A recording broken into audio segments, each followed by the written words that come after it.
Okay, guys, here we go, back with another one for you here. It's been a little while. I just recently had a video for you guys, and I'm lucky enough to be able to get something really special for you here today. It is, in fact, another limited edition coming out of Thailand, and it is a very, very special watch. This one I think will be a little bit different than the last one, so hang in there with me and we'll take a quick look. As you can see here, looking over Victoria Bay in Hong Kong.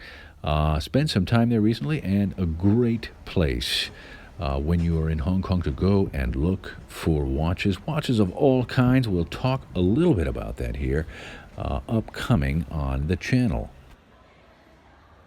One of the great things about Hong Kong is it is an absolutely saturated marketplace for watches, and there are just so many different variations of things, and at all levels, all brands, everything is truly represented here, and there are a number of unique places to look for different types of watches, not just the obvious choices. So that is something to make note of here, and that is what we want to look forward to on the channel. I'll do my best to show you some interesting spots to take a look for watches you might not always be able to find very easily, especially in my case, I was looking for discontinued items. You can see here we've got any number of, these are all luxury watches, and they tend to parade them out in mass. I mean, they are not all boxed up. They put them in the window in the hundreds. Absolutely tremendous, and you could really see many different variations. Of course, obviously, Seiko, one of the things you can find in Hong Kong, and a terrific thing is there are, in fact, the latest things from Seiko, but also some of the older things, the discontinued homage watches that you cannot find anymore, or you typically will find for astronomical prices. You can still find them in Hong Kong for fairly reasonable prices, generally speaking. So it is something to really look for, and makes for a lot of fun if you are into looking for limited releases or closeouts, or even discontinued items. It's one of those types of things that's terrific. You can see here a number of these great Seiko 5, and you got an Orient, these homage watches in the style of the Rolex Day-Date. Very cool. People seem to love those. They're hard to find now. They are now no longer being produced in the automatic version, although you can still find the quartz version. Automatic is a little harder to find for sure, especially in the Western world. Anyway, look for that on the channel. That's coming up in the future. I will put together something that will showcase the opportunity to see some of these great watches that are not easy to find anywhere in the Western world, and even in Asia, they're a little bit of a chore. You got to do some hunting and sniffing around to find these unique pieces. They're still out there, and that will be upcoming on the channel. Okay, well, anyway, we're going to get back to Thailand. Speaking of Thailand, again, because of this great limited edition watch that I told you about, as you probably are tuning in just to see it. So let's take a look. It's coming up here, and I'm excited to show it to you today, because it really is one of those watches that I think ticks off all the boxes in really just one of those things that you've been waiting for in this particular model of watch.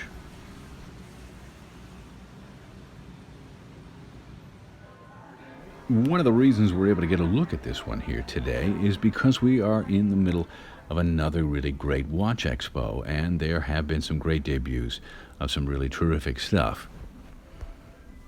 As you can see here with this really tremendous Citizen ProMaster 1000 meter diver, really an absolute beast of a watch with an incredible high level build quality. I mean, this really is a professional grade tool watch for sure, and also a terrific looking Oris Aquis Special Edition. Both really great watches.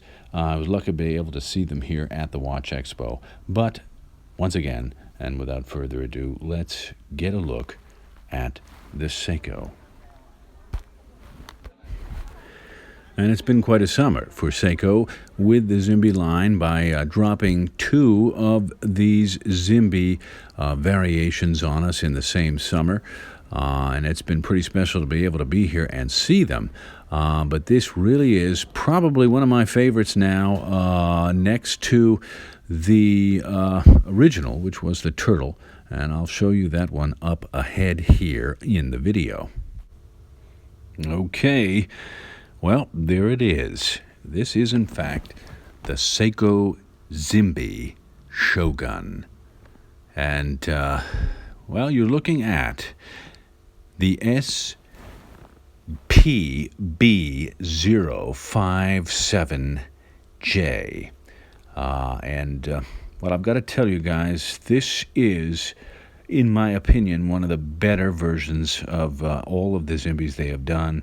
And perhaps, for those of you who have been on the fence about getting a Shogun, perhaps thinking that the materials didn't match the price, this perhaps with this unique variation and the fact that we are now looking at a sapphire crystal with a Cyclops magnifier over the date window may make this one the one to get.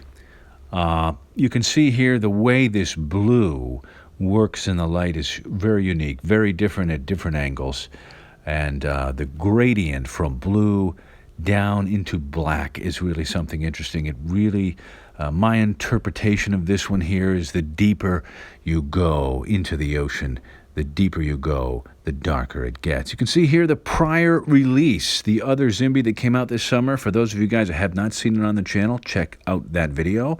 I have to say this one was a bit of a polarizing release for some.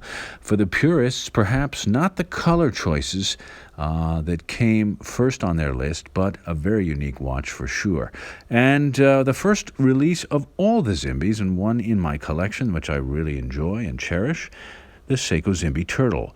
Great watch, beautifully done, sapphire crystal, and I really do think that the whale shark theme color on that was brilliant. And you can see here also the Seiko ZIMBE Baby Tuna. And back to the Shogun.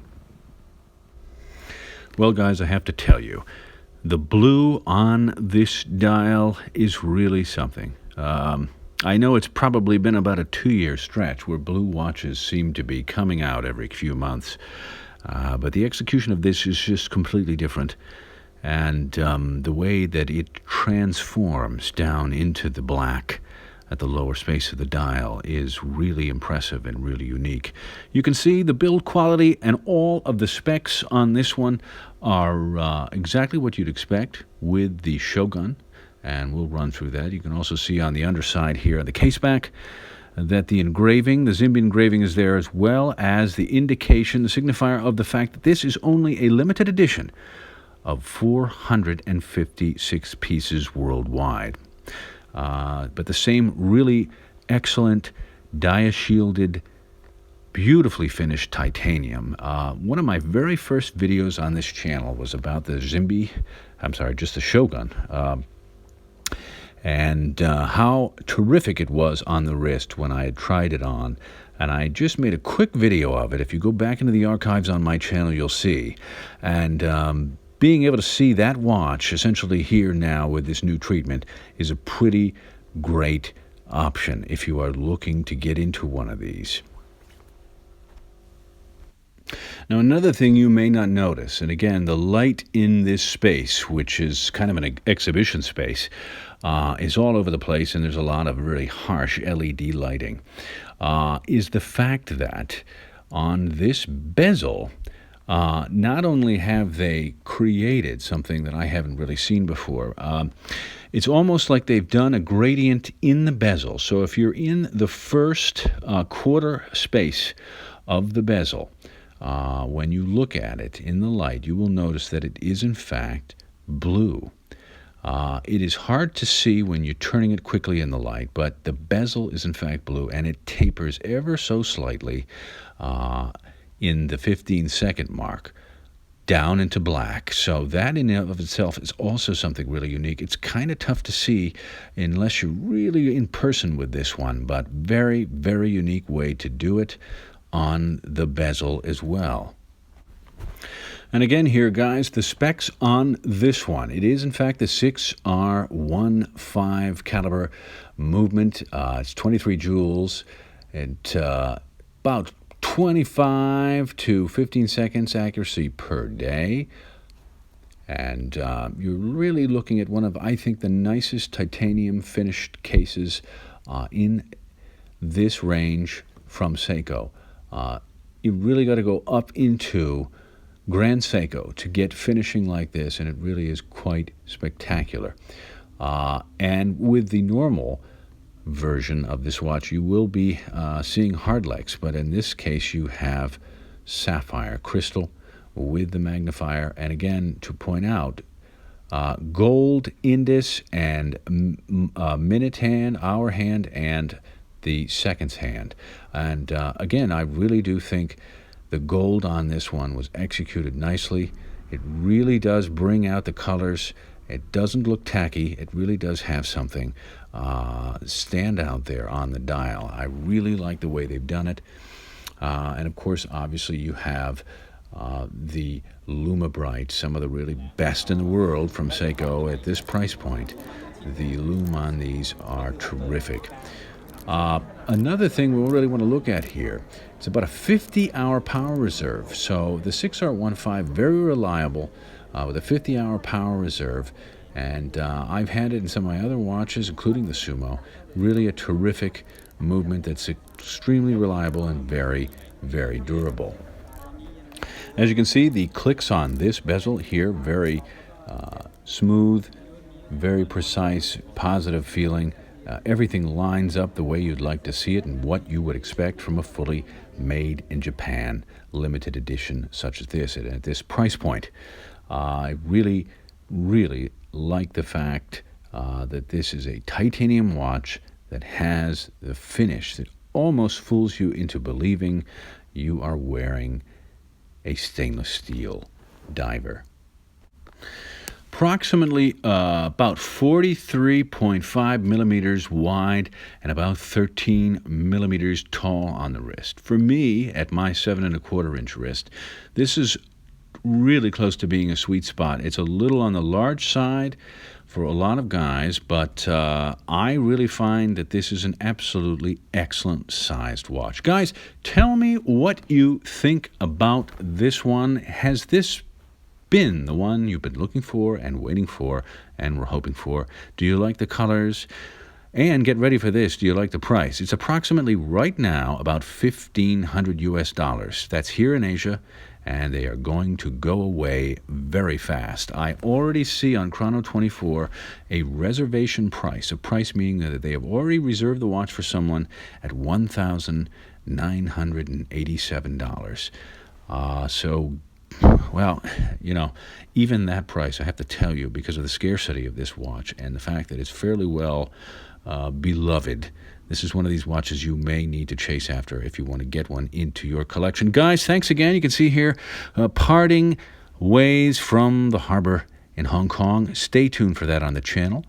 I will have a lot more coming up for you in the future, and especially a little Hong Kong special on procuring watches in the city of Hong Kong. Guys, thanks so much for watching. I will talk to you soon.